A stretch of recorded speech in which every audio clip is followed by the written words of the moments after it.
Hi friends, எல்லோரும் எப்படி இருக்கீங்க? நல்லா இருப்பீங்க. பேசுங்கிறங்களிலிருந்து உங்கள் நித்யா ராஜேந்திரன். ஃப்ரெண்ட்ஸ், இந்த விஷயங்களெல்லாம் பார்த்தீங்களா? அதாவது ஜெயம் ரவி அவர்களுக்கும் அவர் மனைவிக்கும் டைவர்ஸ் ஆயிடுச்சு. டைவர்ஸ் அப்ளை பண்ணியிருக்காங்க. இனி ஏதோ ஒன்று டைவர்ஸ், அவங்க 2 பேர்த்துக்குள்ளே டைவர்ஸ் நடக்க போகுது அப்படிங்கிற ஒரு விஷயத்த இப்படி வெளியே வந்து நிறைய யூடியூப்பில் நிறைய விஷயங்கள் போட்டுட்ருக்காங்க ஃப்ரெண்ட்ஸ். ஓகேங்களா? இது வந்து ஆரோக்கியமான விஷயமா அப்படின்னு சொல்லி பார்த்தீங்கன்னா கண்டிப்பாக இல்லை. இப்போது அவரோ அவங்க மனைவியோ வந்து நாங்கள் டைவர்ஸ் பண்ணிக்க போகிறோம் அப்படின்னு சொல்லி அறிவிச்சிருந்தாங்க அப்படின்னா அதை வந்து நீங்கள் சொல்லலாம். அவங்க டைவர்ஸ் பண்ணிக்க போகிறாங்களாமா அப்படிங்கிறத வந்து நீங்கள் தெரியப்படுத்தலாம். ஆதங்கமாக இருந்தால் கூட அதை கூட வெளிப்படுத்தலாம். ஏன் ஒரு நல்ல கப்பல் இப்படி பண்ணிக்கிறீங்க, ஒரு நல்ல குடும்பம் ஏன் இப்படி பிரியுது அப்படியெல்லாம் கூட நம்ம கேட்கலாம். அதுக்கான விஷயங்களை 2 பேர் பகிர்ந்துக்கலாம், பேசிக்கலாம், என்ன வேணால் பண்ணலாம். அவங்க இதை நாங்கள் பண்ணுறோம் அப்படின்னு அறிவிச்சு, இல்லை அவங்கக்கிட்ட இருந்து ஏதாவது அறிக்கை வெளியே வந்திருக்கணும், இல்லை அவங்கள சார்ந்த அப்பாவோ அம்மாவோ இந்த மாதிரி பண்ணிக்கிறோம் அப்படின்னு சொல்லி அவங்க ஏதாவது சொல்லியிருந்தால் நம்ம அதை பற்றி பேசினா அது ஒரு தகவலை பற்றி நம்ம பேசுகிறதா ஆகும். ஆனால் அது மாதிரி எந்த வித ஒரு அறிவிப்பும் வரவே இல்லை. ஆனால் அந்த மாதிரி நடந்துருச்சு, அந்த மாதிரி நடக்க போகுது அப்படின்னு சொல்லி சொல்கிறதுக்கு பேர் என்ன அப்படின்னு பார்த்தீங்கன்னா வதந்தி அப்படின்னு சொல்லி சொல்லுவாங்க ஃப்ரெண்ட்ஸ். இப்போது அது மாதிரி வதந்திகள் நிறையா இருக்குது. இன்றைக்கி வரைக்கும் நிரூபிக்கப்படாத வதந்திகள் கூட நிறையா இருக்குது. உங்களுக்கு தெரியும் இல்லைங்களா? ஜெயலலிதா அவர்களுக்கு ஒரு பொண்ணு இருக்காங்க அப்படின்னு சொல்லி அவங்களுக்கு குழந்தை இருக்குது அப்படின்னலாம் செய்திகள் வந்துக்கிட்டே தான் இருந்தது. அங்கே இருக்காங்க, ஹைதராபாடில் இருக்காங்க, இங்கே இருக்காங்க, அப்படியா இப்படியெல்லாம் சொன்னாங்க. இன்றைக்கி பார்த்தீங்க அப்படின்னா அவங்க சொத்துக்கள் கூட அவங்களோட அண்ணனுடைய பொண்ணான தீபா அவர்களுக்கு தான் போச்சோ தவிர அவங்களுக்கு வந்து பொண்ணு இருந்தது அப்படின்னா ஜெயலலிதாம்மா வந்து அந்த பொண்ணுக்கு அந்த சொத்தெல்லாம் எழுதி வச்சுருக்க மாட்டாங்களா? ஓகேங்களா? அதெல்லாமே வந்து வதந்தியாக தான் போச்சு. ஆனால் அதை எவ்வளோ பரப்புனாங்க அப்படிங்கிற விஷயம் உங்களுக்கு தெரியும். அது மாதிரியே சுசீலா அம்மா, சிங்கர் சுசீலா அம்மா இருக்காங்க இல்லைங்களா? எவ்வளோ அற்புதமான பாடகி. அவங்க மேலே என்ன காண்டுன்னு தெரில, அவங்க இறந்து போயிட்டாங்க அப்படிங்கிற ஒரு வதந்தி யூடியூப்லெல்லாம் வந்துச்சு இல்லைங்களா? அடுத்து இந்த கனகா அவர்கள் இறந்து போயிட்டாங்க அப்படின்னு சொல்லி, கடலோர கவிதைகள் ரேகா அவங்க இறந்து போயிட்டாங்க அப்படின்னு சொல்லி அவங்க படுத்துட்ருக்க மாதிரியே ஒரு ஃபோட்டோலாம் போட்டு அது அவங்க இறந்துட்டாங்கன்னு அவங்க போய் கன்ஃபார்ம் பண்ணிக்கிற மாதிரி ஆச்சு இல்லைங்களா? இன்னும் நிறைய பேர்த்துக்கு இது நடந்திருக்கு. இது ஏன் பண்ணுறாங்க அப்படின்னு தெரியல. அதே போல் மைக் மோகன் அவர்களுக்கு ஒரு பெரிய ஒரு வியாதி இருக்குது அப்படின்னு சொல்லியிருந்தாங்க. அதுவும் வந்து ஒரு பரபரப்பாக இருந்தது ஃப்ரெண்ட்ஸ். அந்த மாதிரி பல விஷயங்களில் இந்த வதந்திகள் அப்படிங்கிற விஷயம் வரும் இல்லைங்களா? இந்த வதந்திகளுக்கான கிரகக்காரகம் என்ன, பாவக்காரகம் என்ன அப்படிங்கிற விஷயங்களை நம்ம பார்க்கலாம். அது ஏன் வந்து இந்த மாதிரியெல்லாம் பேசுகிறாங்க அப்படின்னு சொல்லி ஃப்ரெண்ட்ஸ்.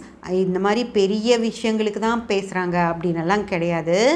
சின்ன சின்ன விஷயங்களுக்கும் வதந்திகள் அப்படிங்கிற விஷயத்த பரப்பிட்டுருக்காங்க ஃப்ரெண்ட்ஸ். நிறைய இடங்களில் அது வதந்தியாகவே இருந்து திடீர்னு அது வந்து உண்மையாக கூட ஆயிடுது. இவங்க பேசியே கூட அந்த விஷயங்களை உண்மையாக்கிடுறாங்க.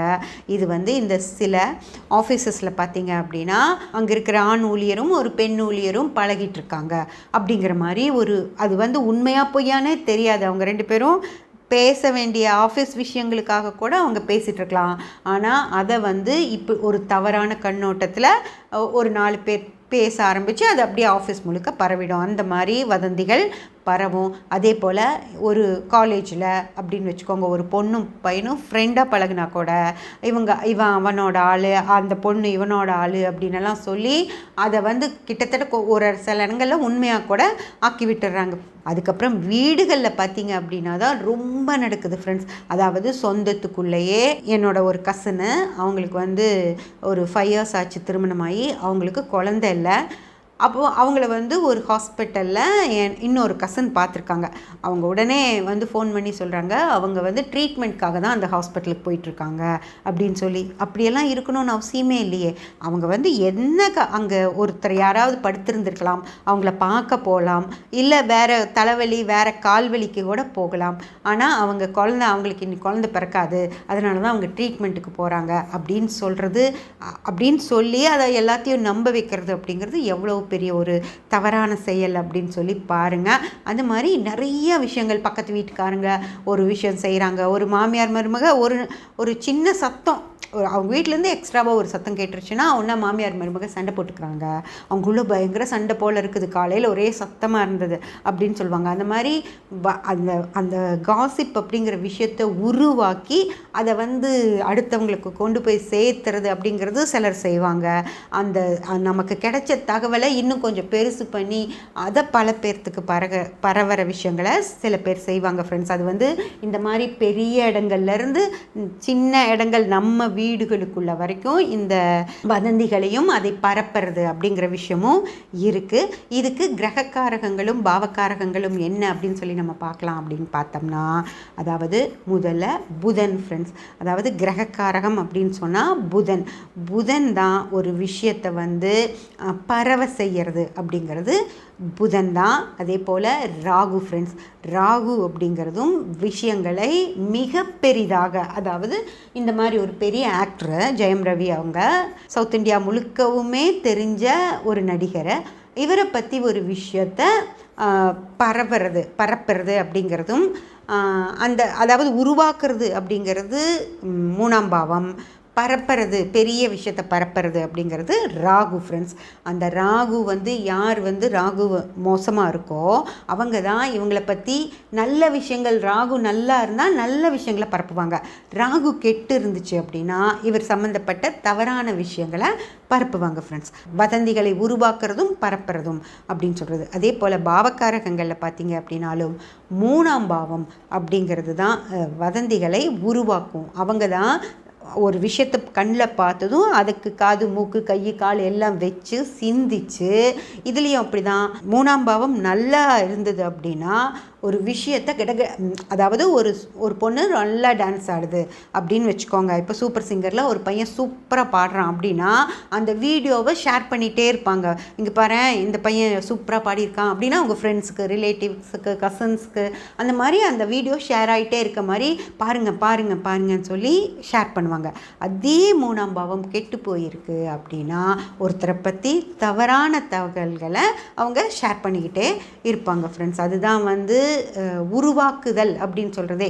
அது அப்படியாமா, அவங்க இப்படியாமா, அந்த பாரு அங்கே இந்த மாதிரி இந்த ஒரு பையன் அந்த பொண்ணை வீட்டில் ட்ராப் பண்ணிட்டு போகிறான், அப்போ என்னவா இருக்கும், எவ்வளோ தைரியமாக வீட்டுக்கே வர்றான்னா அப்போ அந்த 2 பேர்த்துக்குள்ளே ஏதாவது இருக்கும்ல, இல்லாமல் வீட்டுக்கு கொண்டு வந்து விடுவானா அப்படின்னு சொல்லி சும்மா நம்ம வெளியே நிற்கிறோம், அவங்க எதிர் வீட்டில் அவங்க வீட்டு பொண்ணு ஒரு பையன் கூட இறங்குது அப்படின்னா, இன்றைக்கி ரேப்பிடோ அப்படின்னு சொல்லி ஒரு சர்வீஸ் இது இருக்குது. அதில் டிரைவர்ஸ் ஜென்ஸ் இருக்காங்க. ஒரு தூரமாக இருந்து இறங்கணும் அப்படின்னா ஒரு ரேப்பிடோ டிரைவராக கூட அந்த பையன் இருக்கலாம். ஆனால் அது என்னன்னே தெரிஞ்சுக்காம அவங்கள பற்றி அந்த பொண்ணு ஒரு பையன் கூட இறங்குது. அப்போது வீட்டுக்கு முன்னாடி இறங்குதுன்னா கண்டிப்பாக அது தைரியமாக வீட்டில் சொல்கிறதுக்காக தானே செய்யுது அப்படின்னு சொல்லி பக்கத்து வீட்டுக்காரங்க ஒரு விஷயத்தை உருவாக்கி அதை அந்த ஸ்ட்ரீட் முழுக்க பரப்புகிறாங்க அப்படின்னா அதுக்கு 3ஆம் பாவம் கெட்டு இருந்தால் இந்த மாதிரி தப்பான தகவல்களை பரப்பி வைப்பாங்க. அதே போல் 3ஆம் பாவம் நல்லா இருந்துச்சு அப்படின்னா அந்த தகவல்களை காற்று மாதிரி பரவும் ஃப்ரெண்ட்ஸ். எல்லாத்துக்கும் அப்படியா தெரிஞ்சோ சொல்கிறாங்களோ தெரியாமல் சொல்கிறாங்களோ, அதாவது சொல்லணும் அப்படின்னே எல்லாத்துக்கிட்டேயும் சொல்லுவாங்க. அப்படியாம்மா இப்படியாம்மா அதாம்மா இதாம்மா அப்படின்னு சொல்லி அந்த தகவல்களை பரப்பிட்டே போகிறது அப்படிங்கிறது 3ஆம் பாவம் சிறப்பாக இருந்ததுன்னா அந்த தகவல்களை பரப்புறதே வேலையாக வச்சு செய்வாங்க ஃப்ரெண்ட்ஸ். அதே போல் 3ஆம் பாவம் நல்லா இருந்தால் நல்ல விஷயங்களை உருவாக்கி அதை வெளியே சொல்லுவாங்க. 3ஆம் பாவம் கெட்டு இருக்கும் பட்சத்தில் அவங்களே தவறாக சில விஷயங்களை புரிஞ்சுக்கிட்டு அந்த தகவல்களை வெளியே பரப்புவாங்க ஃப்ரெண்ட்ஸ். இதுதான் அந்த வதந்திகள் அப்படின்னு சொல்லி சொல்கிறது. ஓகேங்களா ஃப்ரெண்ட்ஸ், இந்த வதந்திகள் அப்படிங்கிற விஷயத்த சொல்கிறதுனாலையோ பரப்புறதுனாலையோ மிகப்பெரிய பிரச்சனைகள் வந்துருமா அப்படின்னு சொல்லி யோசிச்சு பாருங்கள்.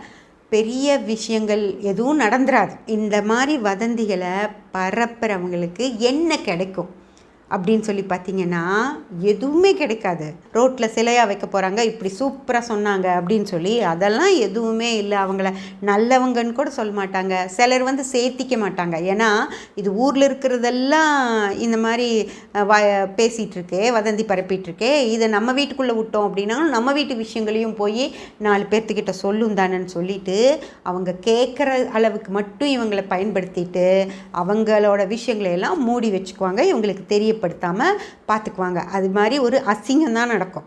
இந்த மாதிரி நடந்துக்கிறவங்களுக்கு ஒரு மரியாதையான ஃப்ரெண்ட்ஷிப்பே அவங்களுக்கு கிடைக்காது. 2வது முக்கியமாக இன்னொரு விஷயம், கிடைக்கிற விஷயம் என்னன்னு பார்த்தீங்கன்னா கர்மா ஃப்ரெண்ட்ஸ். அதாவது அடுத்தவங்களை பற்றி அவதூறாக பேசி அந்த வதந்திகளை உருவாக்கி பரவ விடுறவங்களுக்கு கர்மா அப்படிங்கிற விஷயம் அவங்களுக்கு மிகப்பெரிய அளவில் வந்து சேரும். ஆனால் அது வந்து இவங்க உணரவே மாட்டாங்க. அவங்க வந்து அவங்கள நல்லவங்க அப்படின்னே தான் நினச்சிக்குவாங்க. இப்போ நம்ம செஞ்சது ஒரு தவறான செயல் அப்படிங்கிற விஷயமே அவங்களுக்கு புரியவே புரியாது.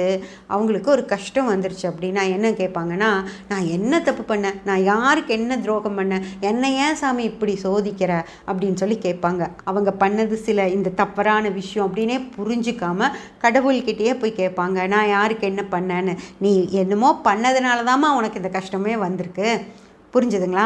சின்ன கஷ்டம்தான். ஒரு நாம் ஆசைப்படுறது நடக்காமல் போகும், நம்ம நினைக்கிற மாதிரி விஷயங்கள் நடக்காமல் போகும், உடல்நிலையில் பிரச்சனைகள் வரும், அதுவும் பல்லுலேயும் வாயிலையும் பிரச்சனை வரும். இப்படியே அடுத்தவங்களை பற்றி நம்ம வாய் பேசிக்கிட்டே இருக்கோம் அப்படின்னு வச்சுக்கோங்களேன். அடுத்தவங்களை பற்றி தவறான விஷயங்களை பேசிக்கிட்டே இருக்கோம் அப்படின்னு வச்சுக்கோங்களேன். அது வாயில் தான் பிரச்சனை, பல்லு வலியில் கொடுக்கும், இல்லை வாயில் கொப்பளங்கள் வந்து அது நல்லதாக சாப்பிட முடியாமல் அந்த மாதிரி விஷயங்களையெல்லாம் தான் கடவுள் உங்களுக்கு கொடுப்பாரு.